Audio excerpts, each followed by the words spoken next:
Hey guys, welcome to Motoroids. My name is Amit and this is the 2022 Venue Facelift. Now the Venue is one of the most accomplished and one of the best selling sub 4 meter compact SUVs, and in its newest avatar the list of enhancements that have been made to this beautiful machine is just phenomenal.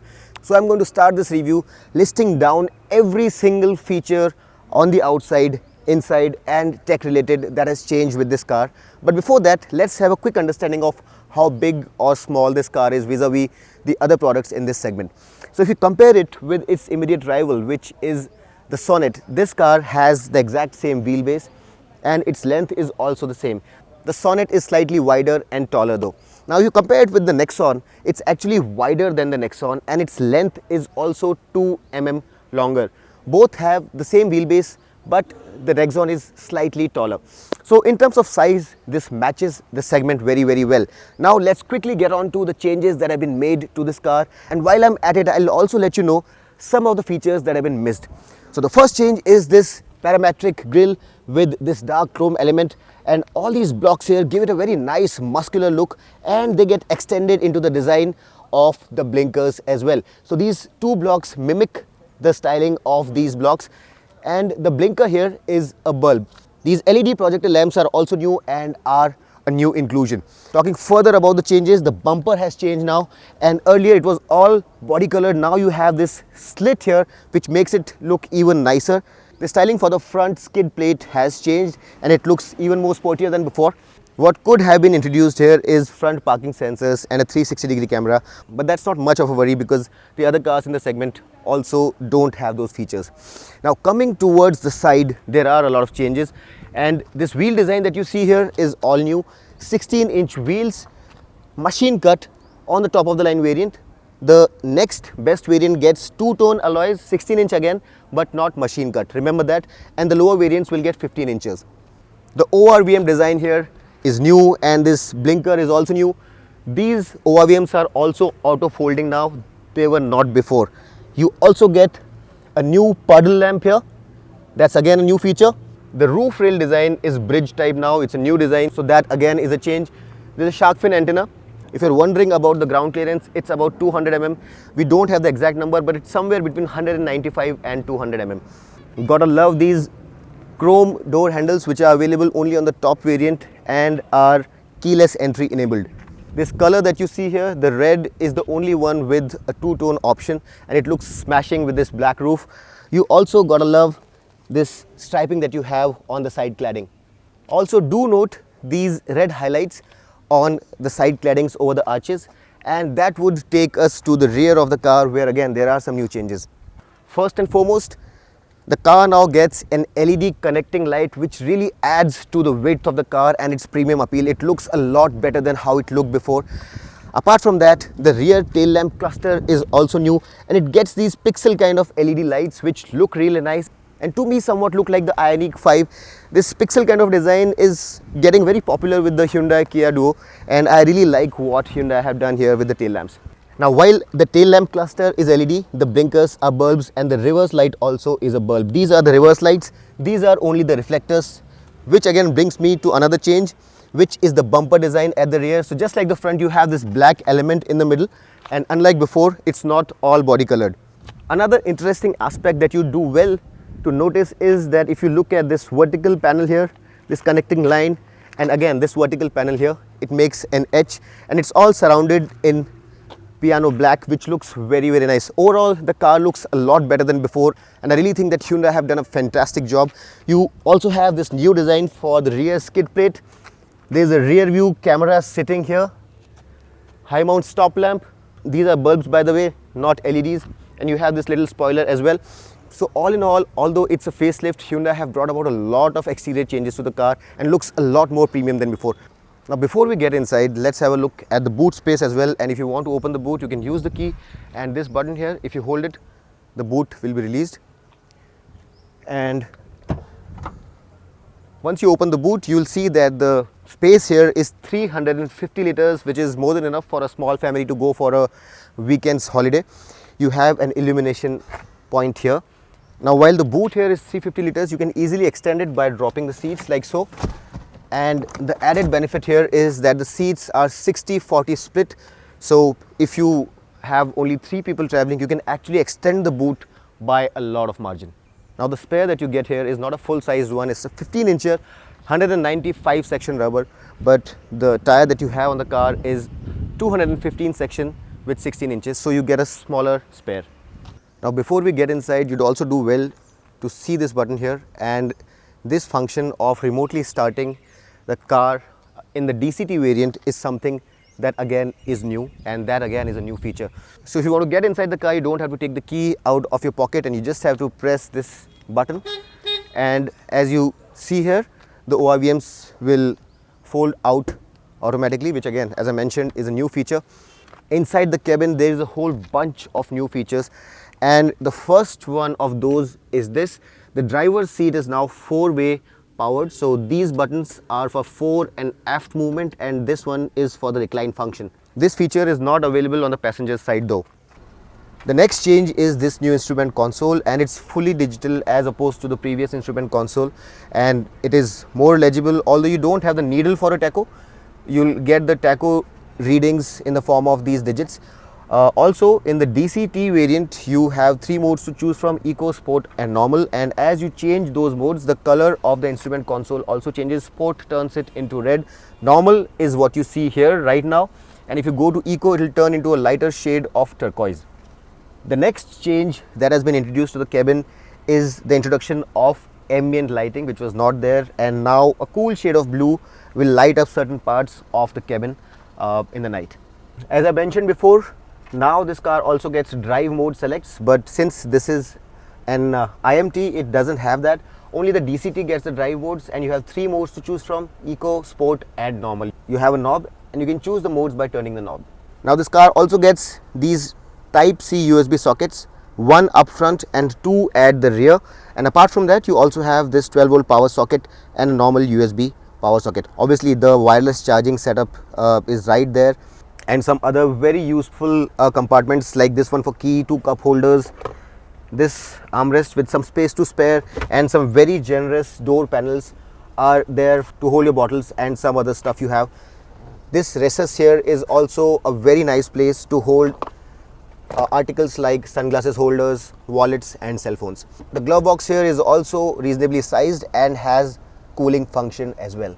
Now another change that has been introduced to the cabin is sounds of nature function, and as you can see, you have quite a few sounds to choose from: lively forest, calm sea waves, rainy day, open air cafe, warm fireplace and snowy village. And let me just play one of these for you. This is the lively forest, calm sea waves,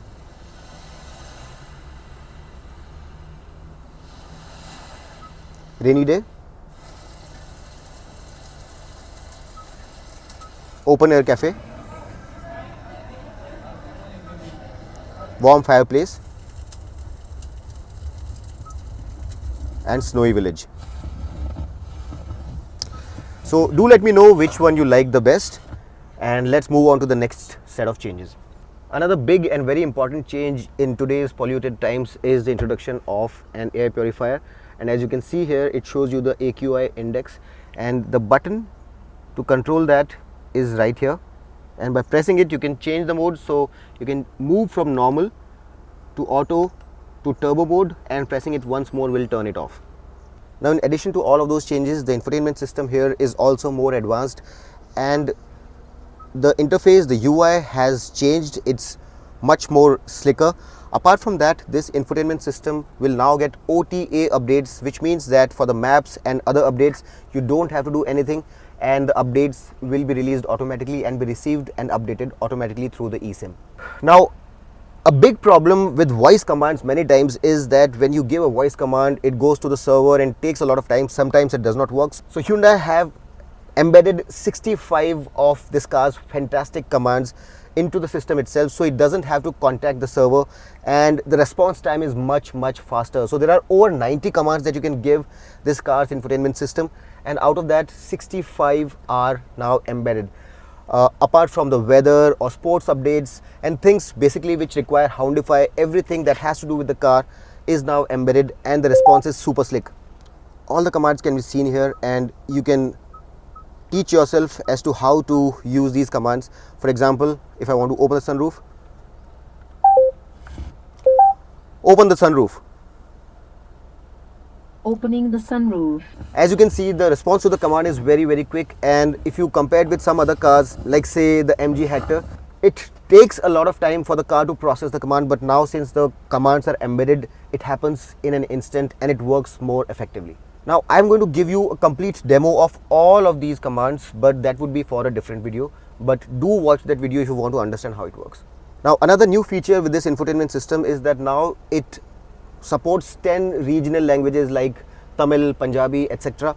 and 2 foreign languages. So if you want to navigate through this infotainment system in a regional vernacular language, you can do that, and that's a fantastic thing. As you can see, you can choose from any of these languages and it will turn into that language. Amazing.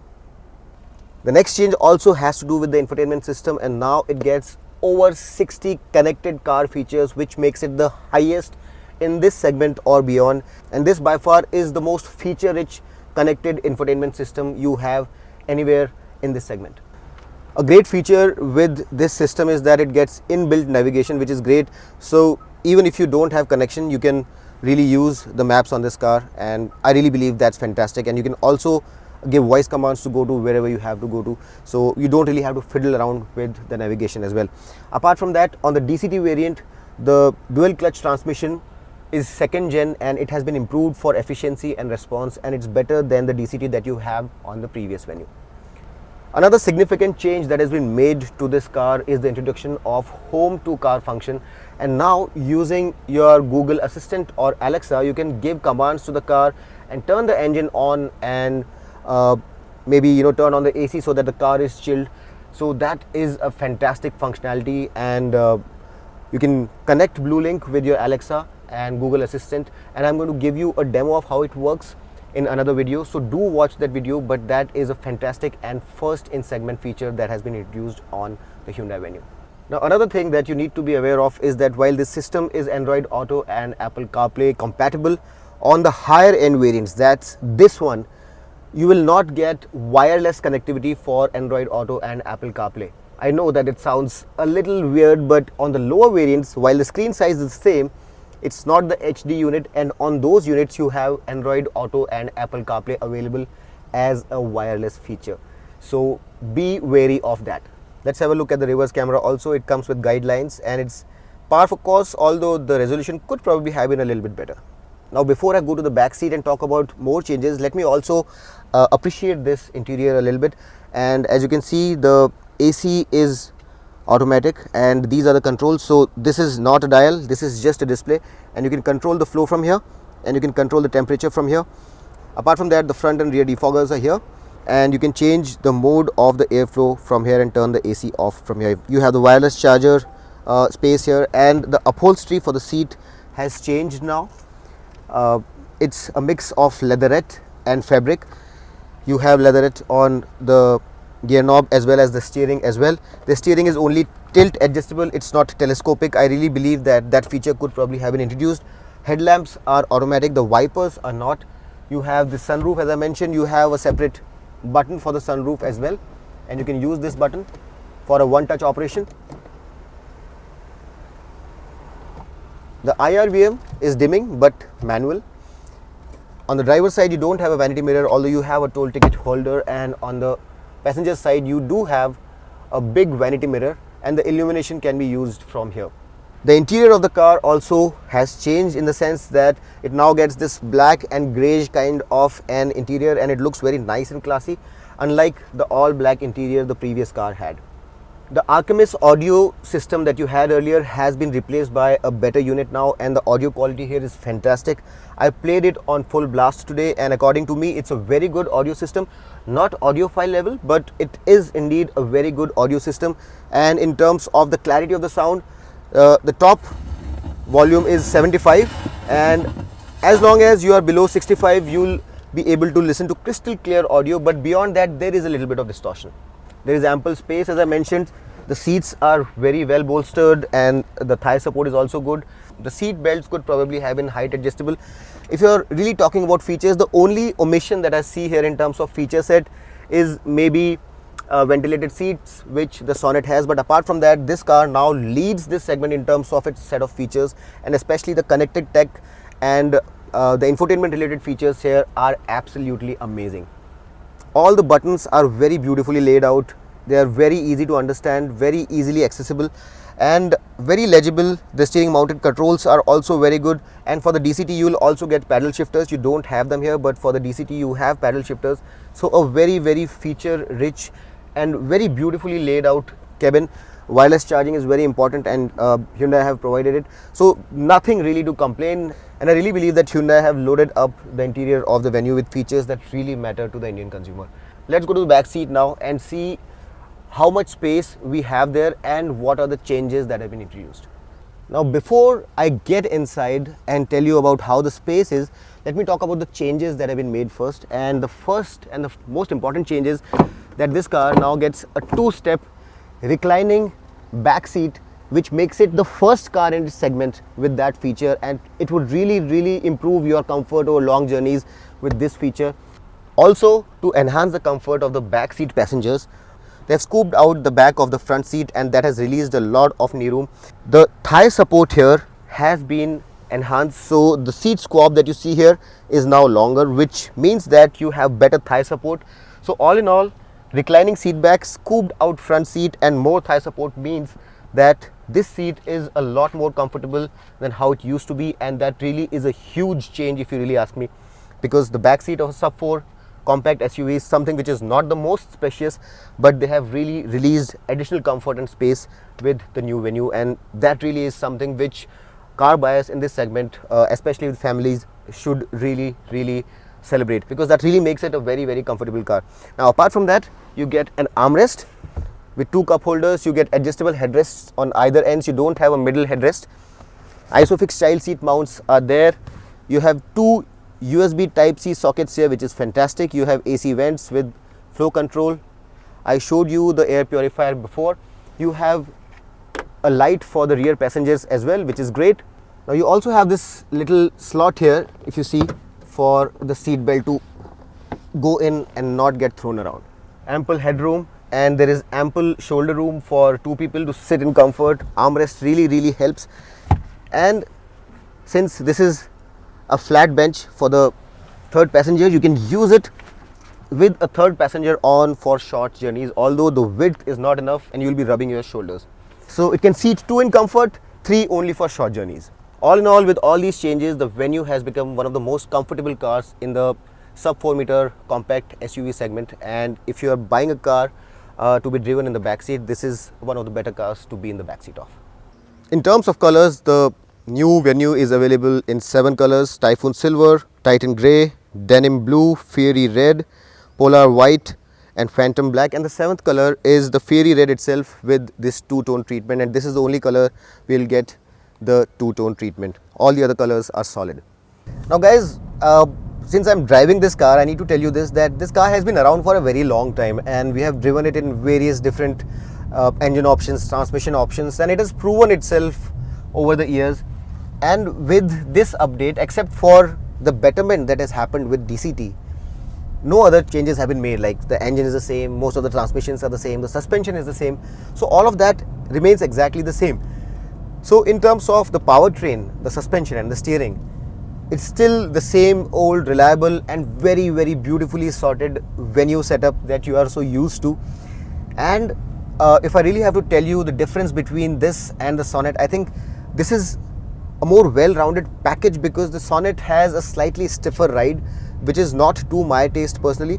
From a family perspective, I think the Venue lends itself to the Indian conditions a little better. So it's a very sorted, very neutral, very beautifully set up engine, transmission and steering setup, and I don't really think that there is anything to complain about here. It's not an out and out enthusiast's car, and it's not too sedate also. It's very well rounded. And just to reiterate, you have 3 engine options. One is the 1.2 liter naturally aspirated, where you get 83 PS and 114 Newton meters of peak torque. You have a diesel where you will get 100 PS of peak power and 250 Newton meters of peak torque. And then you finally have this, the 1 liter turbo, where you have 120 PS of power and 172 Newton meters of peak torque, which is again the best in class.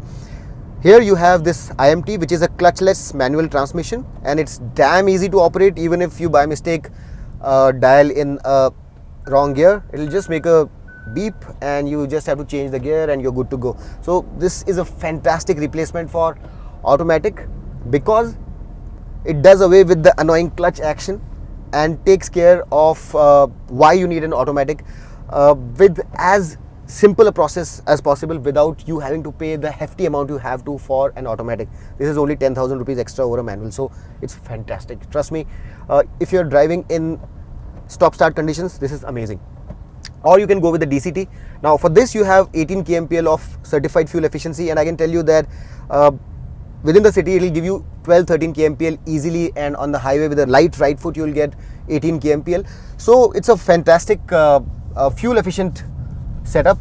And although the DCT, the dual clutch transmission, has a better efficiency on paper, that is 18.3 kmpl, that number in the real world is a little less. You will get about 9-10 kmpl in the city and about 14 to 15 best on the highway. So in terms of fuel efficiency, the IMT is better. Then you have the diesel, where you have the fuel efficiency of 22.7 kmpl, which is the best among all the engine and transmission options that you have. There you have only a 6-speed manual, you don't have an automatic.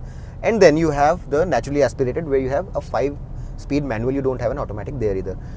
Engine transmission is the same, and any of the engines that you go with is very well sorted. None of the Hyundai engines are something that's bad. All of the engines, for their respective segments and for the requirement that you have, do their job as per what is required of them. So choose according to your need and your budget, and you would not go wrong, because all these engines are very sorted, reasonably refined and reasonably fuel efficient too. So choose the engine that you want. And the transmission option, as I mentioned, the lack of the diesel is the only issue that you probably may face, but even if it had that option, you would have had to shell out a heavy amount of money. But the diesel automatic is not available on the Venue. Apart from that, the insulation is fantastic, the noise cancellation is fantastic, all of that is amazing. It's a very, very nice, supple riding car, good balance between road holding and shock absorption. So for a family, very, very well rounded and very well tuned and sorted for the Indian conditions. You cannot go wrong with this. Now just to let you know, we are driving the DCT right now, and as you would know, it's a 7-speed dual clutch transmission. And if you want even more convenience than an IMT, then this is the transmission variant that you can go for, although you'll have to pay a lot of extra money for this.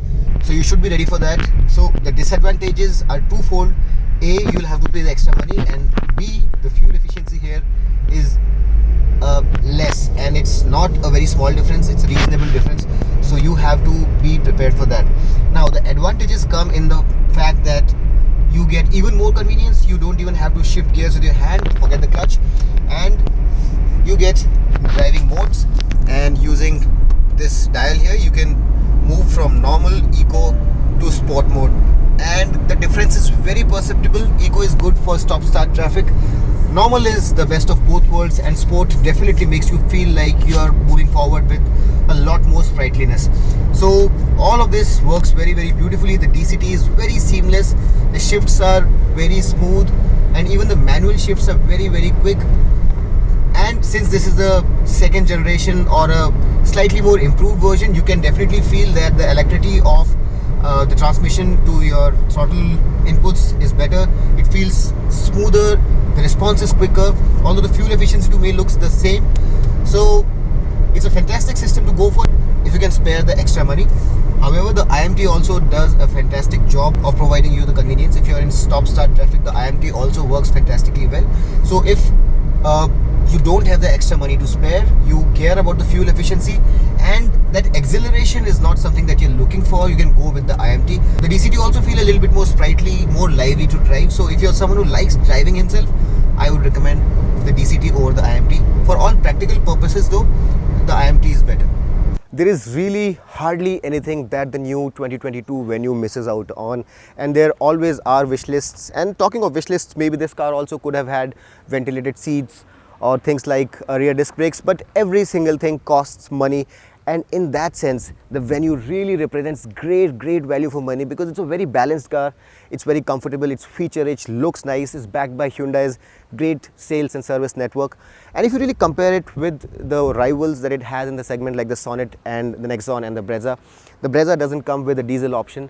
The Sonet has the advantage that it comes with a proper automatic. The Nexon comes with a diesel AMT, which it does not, and that really is the only negative that this car has.